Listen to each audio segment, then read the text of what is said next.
এই গল্পটা শোনার আগে সাবধান।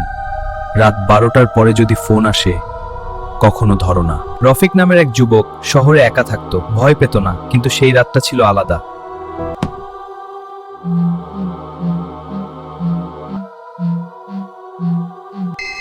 রফিক, জানালাটা বন্ধ করো।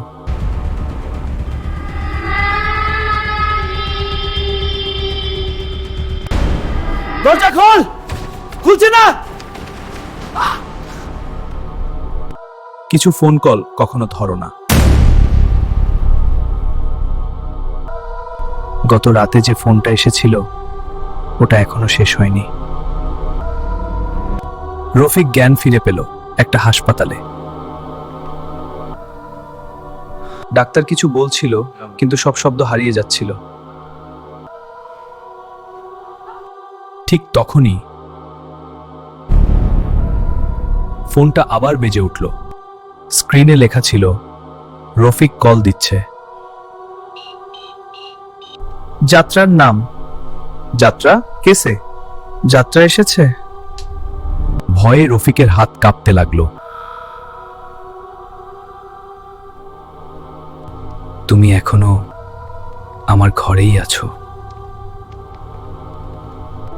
চারপাশটা হঠাৎ বদলাতে শুরু করলো। আবার সেই জানালা, সেই রাত। ঘরের কোণে একটা ছায়া দাঁড়িয়েছিল। 20 বছর আগে এই ঘরেই একজন মারা গিয়েছিল। তার নাম ছিল রফিক। তোর ভাইকে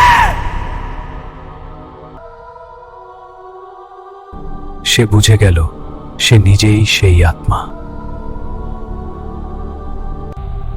এখন তুমি কল দাও।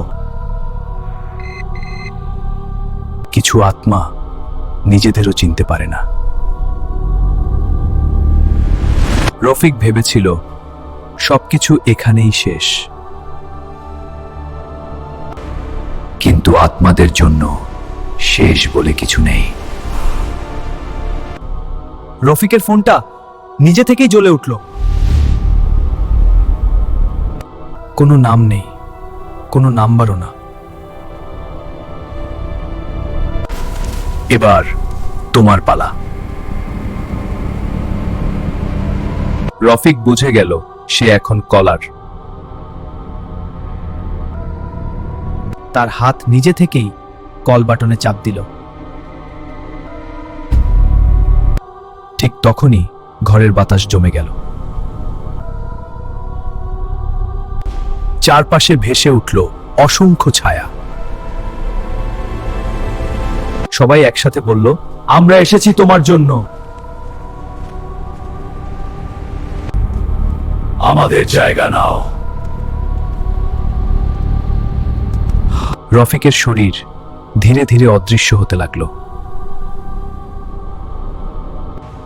আর তার জায়গায় একটা ছায়া দাঁড়িয়ে এলো। এবার তোমার পালা। রফিকের ফোনটা নিজে থেকেই জ্বলে উঠল। কিন্তু আত্মাদের জন্য শেষ বলে কিছু নেই। রফিক ভেবেছিল সবকিছু এখানেই শেষ, কিছু আত্মা নিজেদেরও চিনতে পারে না। রাত 12টার পরে ফোন এলে ভেবে চিনতে ধরো।